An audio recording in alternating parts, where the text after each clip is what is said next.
Hello and welcome into another episode of Locked On Wolves. Today on the show, we're going to break down the biggest issue from the Timberwolves loss, besides the stagnant offense. Besides that, we're going to talk transition defense today at the open of the show. We're also going to talk about Wolves Heat on Saturday night, Jimmy Butler's return to Target Center, the keys to that game. We'll also peek ahead at a very difficult upcoming schedule for the Wolves. It's all upcoming on the show. Welcome in. You are Locked On Wolves.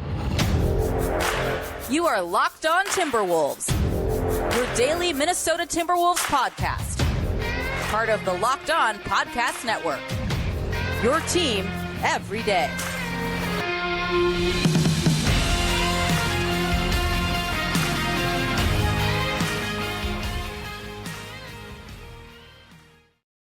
And welcome to the Locked On Wolves podcast, part of the Locked On Podcast Network, your team every day. My name is Ben Beecken. I'm the host of Locked On Wolves. Today's episode is brought to you by Dave. Download Dave today at dave.com/LockedOnNBA. You can get up to $500 in 5 minutes or less. No credit check, no late fees. Happy Friday, everybody. Happy weekend. And I guess happy eve of Timberwolves game day. The Wolves have 2 days off after their home opener and don't play again until Saturday night. We're going to preview that Heat matchup here in just a little bit. First, though, I want to open with some thoughts on what I thought was the most concerning issue from the Wolves' loss to the Raptors on Wednesday. First, though, a big thank you for making Locked On Wolves your first listen every day. Of course, this show is free and available everywhere, including YouTube, as well as all of your favorite audio platforms. Wherever you like to listen to podcasts, you can find Locked On Wolves. You can also watch on the Locked On Sports Minnesota app on both Roku and Amazon Fire TV, along with all the other Minnesota Locked On podcasts. Now is a great time to get involved with that. It's a great sports month. Lots of football going on, baseball off season starting. Of course, the World Series happening now, but interesting Twins off season, wild season kicking off, all that stuff. So go check it out. Again, the Locked On Sports Minnesota app on both Roku and Amazon Fire TV. You can also follow me on X at Beecken and also at Locked On T-Wolves. Don't forget the T. All right. So what I want to do here is I want to talk about a little bit more of a post-mortem from game number one of 82, right? So there's this push and pull on Twitter, on X. There always is, right? Of same old issues, right? Same old coaching issues, same old rotation issues, same old fill in the blank here, right? And then there's the whole, not worried, it's game number one. As is almost always the case, probably actually always, and I say this a lot on the podcast, and I will wholeheartedly admit to often taking the middle path, almost all the time, because that's usually the right path to take, in my estimation. In no way can we say that the sky is falling after one game, except for the Chicago Bulls could maybe say that, because if you have a players-only meeting after game number one, there could be some underlying issues. The other side is the Wolves had no business being in this game with how badly they played offensively. They shot 34% from the floor on Wednesday night. It was like their worst shooting game in 5 years or something crazy like that. They shot like 26% from three. They allowed Toronto, a poor shooting team last year, to shoot lights out from three in this game. The Wolves really should not have been in the game as close as they were, just with how anemic and how stagnant and how just kind of mucky their offense was. But they were in the game. They lost by a possession. They were down by, 4 with 30 seconds to play. Like they were in this game. So that to me is the silver lining, and the offensive issues I think are very fixable. And I said this all of last year, and they finished 23rd in offensive rating. So, maybe at some point we have to ask some bigger questions, but show me an NBA offense that doesn't end up with a sticky ball sometimes on offense, right? That doesn't end up with guys that end up playing too much ISO ball. And we saw that, right? Ant made some tough shots early. Cat made some tough shots early. They both made some fancy Cat made some fancy passes early and then thought he'd try a few more. Like, that's going to happen over the course of 82 games. It was opening night. And with all of that, and with no Jaden McDaniels, this was still a close game. And Toronto's not as bad as you might think that they're going to be, or you may have heard that they're going to be. I took the easy over. If you listen to my show on Wednesday, I have the easy over on 36.5 wins for Toronto this year. I think it's a 500-ish team, 40 to 42 wins or so.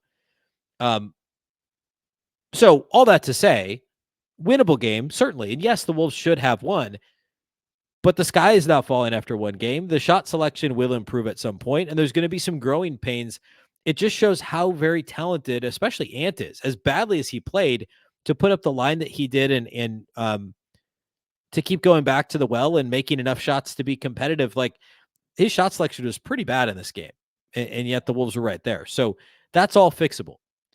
The one area that I'm concerned about, I should say the most, there's more than one area I'd be concerned about, but the one that continues to be a persistent issue carrying over from last season is the transition defense, or really lack thereof. Transition defense, and I said this a little bit, I had a mini rant on the postgame pod on Thursday. Transition defense is almost entirely about effort / want to, which is kind of the same thing. Effort and want to. And then the other, like, call it 25% of it is pretty basic middle school basketball, which is matching up in transition, or go to your local, wherever you like to play, open gym, and guys yelling, "Hey, I got ball, you got ball, stop the ball," whatever. Just stopping the ball would be the most important thing. But then also just matching up in transition, even if you're cross matching, even if you're it's just whoever, somebody's got to get back, and you got to match up with the guy that's, even if it's not your guy. Like, this is so basic, right? Like, if you're the first defender back and you're a small and there's a big running on the floor, you just got to go check him, right? Or vice versa. Like, just put a body on somebody and at least make things not a parade to the rim or a parade to the free throw line, as it was for a while, which is going to be one of the keys to the game against Miami, is not allowing that to happen.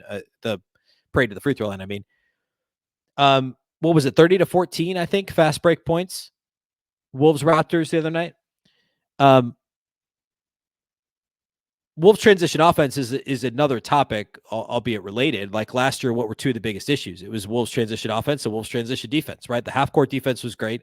Half-court offense was not great, but, with as many turnovers as this team can generate with their length and activity on defense, you got to believe the Wolves should score more in transition. That's a topic for another day.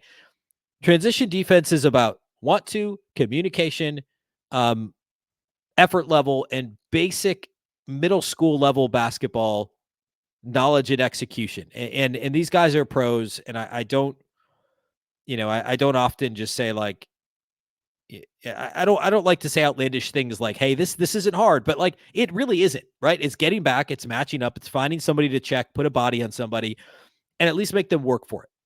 And that was the biggest problem against Toronto. And I'm not at all saying the Wolves didn't play hard. I actually think the Wolves played really hard overall. Just the transition defense was lackadaisical against the one area where they still have this blind spot. Defensive rebounding was far better. They were, a plus 15 on the glass? Not expected at all. But the transition defense was miserable. We'll talk about this with the Heat matchup. Miami's not going to get out and run a whole lot. But the word is out. You can run on the word was out all last year. You can run on the Wolves. Teams are running after makes all the time. Even teams going into it, I was like, this team plays at a slow pace. They're not going to push the pace against the Wolves. Well, they did, because it was easy to do. Smart coaches, Eric Spoelstra being one, look at that and say, "Hey, look, I know this isn't normally our game, but this is transferable. We're still professional basketball players, and if these guys aren't going to get back defensively and protect the rim and run us off the 3-point line, let's go run in transition. Let's make this one of the few games where we actually force the issue offensively." Miami might do that on Saturday. I don't know. I night in and night out, the Wolves have to find a way to be more competitive in transition defensively. That is my biggest concern with this team right now, because it is, carrying over from last year, and it's very fixable, and it just hasn't yet been fixed. All right. I want to talk about the Miami matchup here next, and then we'll move on and we'll talk about the upcoming schedule. But the Miami matchup's an interesting one for a couple of reasons. So we'll get into all that here next.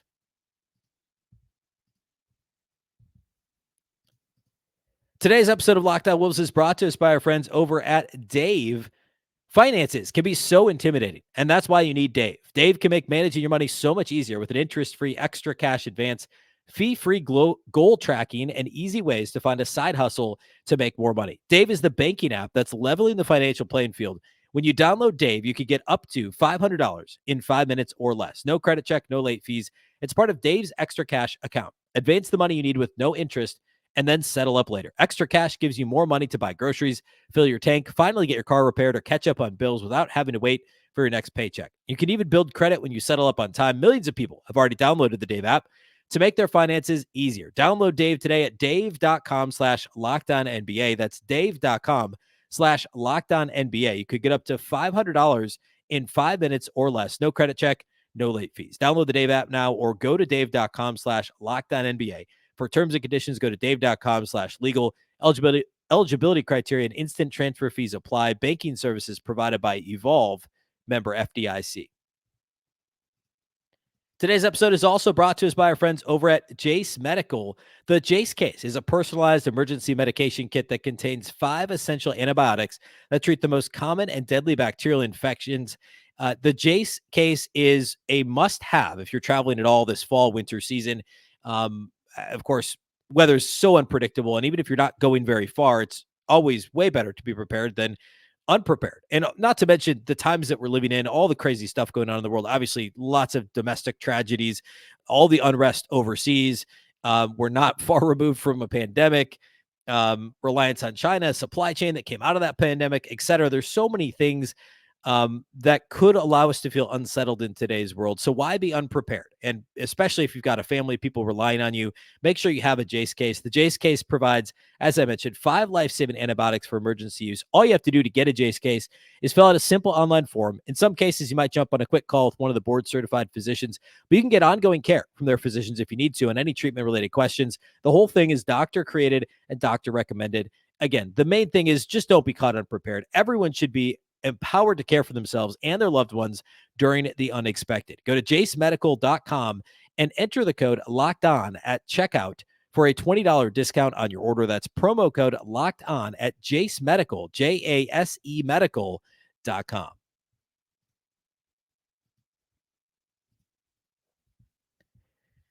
All right, a big thank you once again for making Locked On Wolves your first listen every single day. Of course, everydayers. We'll be back on Monday, and Monday will effectively be a post-game pod because the Wolves don't play till Saturday night. So on Monday, we'll talk about Saturday night's game. We'll get you ready for the next game, which is Monday night. We'll talk about the schedule here later. So Monday will be a bit of a hybrid show, post-game, an abbreviated post-game pod from Saturday's game and previewing Monday night and the week ahead. So lots upcoming. Of course, we're daily Monday through Friday. You can also check out the postcast over at the Locked On Sports Minnesota YouTube channel. Luke Inman does a fantastic job hosting. Jack Borman of Canis Hoopus is going to usually be the guest, occasionally Tyler Metcalf. So go check that out. It's live on YouTube right after all Wolves games. Then they post that audio over at the Locked On Sports Minnesota feed as well. All right, let's talk about keys to the game against the Miami Heat. Timberwolves take on the Heat Saturday night, and Miami lost to the Detroit Pistons on opening, or excuse me, beat the Detroit Pistons. May as well have been a loss. They only won by a single point against the lowly Pistons, had a big double-digit lead that evaporated. They also play again on Friday night against Boston. So between the time I'm recording this and Saturday night's game, Miami's either going to be 1-1 or 2-0, depending on how the Boston game plays out. But let's talk about the keys for the Wolves against Miami. Number one, the Timberwolves have to dictate the pace of this game. The reason why that's a big key is that the Miami Heat generally dictate the pace themselves. Last season, Miami was 29th in pace last season, and is never in a hurry, right? Jimmy Butler, we know that, right? Jimmy Butler likes to play at his own pace, loves to slow things down, loves to initiate in the half court much more than he does in transition. And now you also look at the rest of this team, Kevin Love, Bam Adebayo, Kyle Lowry, Kyle Lowry, by the way, went scoreless on opening night against Detroit. He shot the ball one time in 31 minutes or something. Miami wants to play slow. They're going to try to slow the Wolves down in general, right? I just talked about a moment ago about how there's a chance that Miami could say, hey, now's our chance to run. I think that could happen if the Wolves get out to a bit of a lead, but Miami would prefer to play slow. They want to dictate proceedings, and the Wolves need to do their best to push the pace. Chris Finch always wants to run. Now, I don't think they'll be gun shy after the offensive issues that they had on Wednesday against Toronto, but you never know. I think in general, though, Finch is going to be, compelling his guys to push the pace, and that's going to be really important in this game. The second key that I have is probably my most important one, which is avoiding foul trouble, and of course on an individual basis, but as a team, don't end up in the penalty against the Miami Heat. Miami last year was 8th in free throw attempts per field goal attempts. So their free throw rate was a little bit lower, but based on the number of field goal attempts that they had, they were 8th in free throw attempts. Game 1 this year against Detroit, Miami attempted 26 free throws. In one of the games last year against the Wolves, Miami actually attempted 30 free throws. The other one, they only attempted they attempted 8, which is kind of crazy. And also, by the way, Jimmy Butler didn't play in either game against the Wolves last season. So take that for what it's worth. I should say the Wolves split the 2 games. They won at home, lost on the road against Miami. Weird availabilities for, who played in those games, as is often the case if you look back at last season and the way that things shook out for the Wolves. Like the game that they won, the Wolves had Ant, they had Cat, they had D'Lo still. Rudy didn't attempt a single shot in 31 minutes in that game. Just a very strange box score if you look at it. But the bench was also pretty thin. You had Bryn Forbes playing minutes. The other game, the Wolves were even more thin. And they had no Cat in that game. Austin Rivers started. Matt Ryan and Bryn Forbes both played rotation minutes, and the Wolves ended up losing by just 3 in Miami. That was the day after Christmas last year. So all that to say, back to the initial point, free throw attempts really are going to matter against this Miami team. They're an efficient offense. Last year, their overall numbers mirrored what the Wolves did. Miami was only 25th in offensive efficiency for the regular season, and they were 9th in defensive. The Wolves were 2 spots better on offense and 1 spot worse on defense. So it was a defensively driven team. When I say they're an efficient offense, what I mean by that is Jimmy Butler can score efficiently, and then everybody else plays off of that. They were really middle of the pack in a lot of different numbers, but getting to the free throw line is how they became really efficient last season. Again, they were 7th in free throw attempts per field goal attempt, 8th in free throw attempts per field goal attempts. And that's how they got that's how they became efficient offensively. And Jimmy Butler, of course, is a huge part of that. He attempted nearly 9 free throws per game last year. Game 1 this season, Jimmy attempted 9 free throws. Bam Adebayo attempted 10 free throws. And again, as a team, Miami attempted 26 free throws against the Pistons in their 1-point win on Wednesday. So the Wolves need to avoid getting into foul trouble, because defensively, I thought the Wolves played pretty well against Toronto. Committing fouls was one of the issues, and transition defense was the bigger issue. But as we know, last season, the Wolves got into foul trouble far too often, both individually and as a team. They need to avoid that against this Miami team that is a veteran team. They know how to hunt fouls. They know how to hunt free throws, really, and get themselves to lines. The Wolves need to keep an eye out for that. My last key to this game is making the Miami Heat defense work. And what I mean by that is the Timberwolves played into Toronto's hands with crazy passing, forced shots, a lot of isolation ball on Wednesday. Miami would love it if the Wolves did that in their home opener on Saturday night, the Wolves home opener on Saturday night, if they made Miami's job a lot easier. The Timberwolves need to try and draw fouls. Well, Miami did such a great job last year at getting to the line themselves. They were also very good at avoiding getting into foul trouble. Defensively, they were 7th in free throw attempts per field goal attempts, meaning they didn't foul opposing offenses very often, or I should say, didn't allow them to get to the line very often. In fact, you look at last year's Heat defensive profile, they actually gave up a pretty high field goal percentage. They were 22nd in opponent field goal percentage. They were 22nd in opponent 3-point percentage. They were 29th in opponent 2-point percentage. They were giving up a bunch of made shots in the field, and like that's weird, right? For a top 10 defense.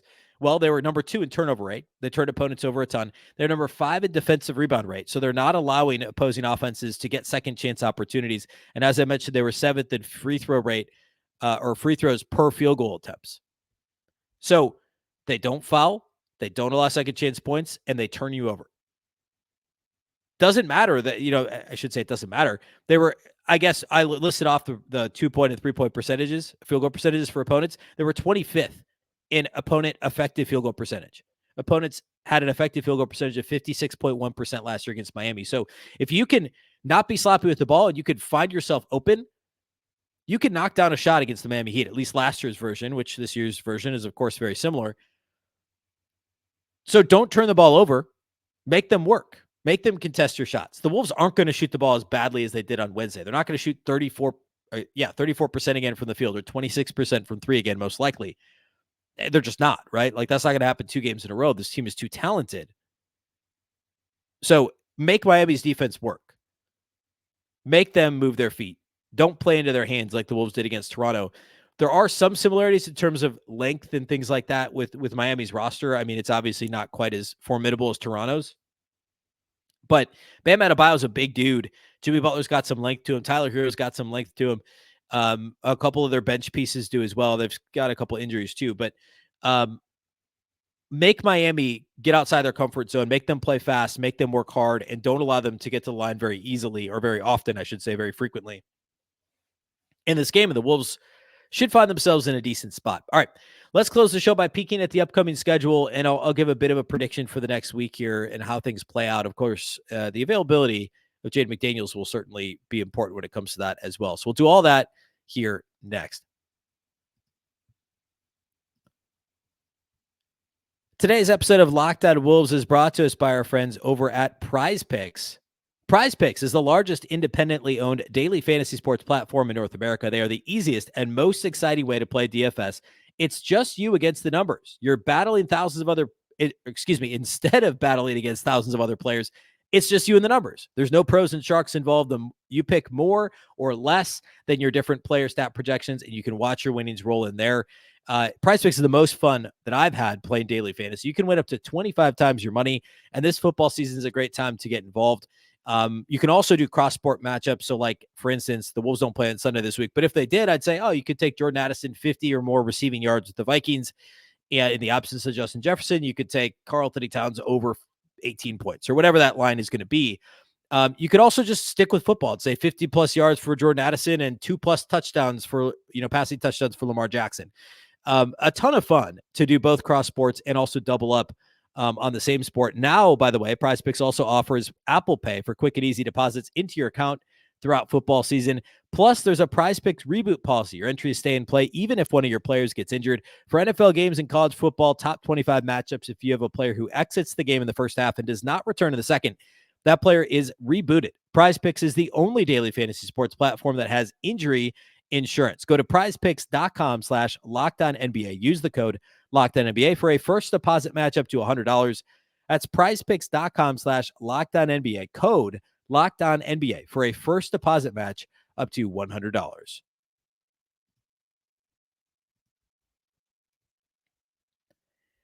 All right, let's close today's show by peeking ahead at the upcoming schedule. It's been it's weird that the Wolves have a couple of off days here after their season opener. They get the home opener Saturday, and then we peek ahead as things don't really get any easier. As you see here, if you're watching on YouTube, I've got the upcoming schedule displayed. The Wolves have the Heat on Saturday, and then it goes at Atlanta on Monday night, which is, a very winnable game. Certainly, Atlanta had a disappointing opening night loss to Charlotte. By the way, Charlotte over was one of my easy overs this year in the over-under realm of things. I didn't.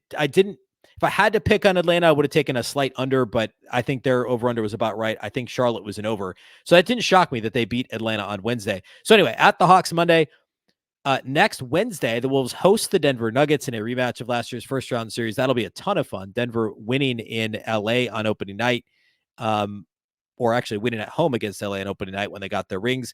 And then the Wolves have another Thursday, Friday off. Don't play next Friday night either, which is very strange. 2 consecutive Fridays with no game.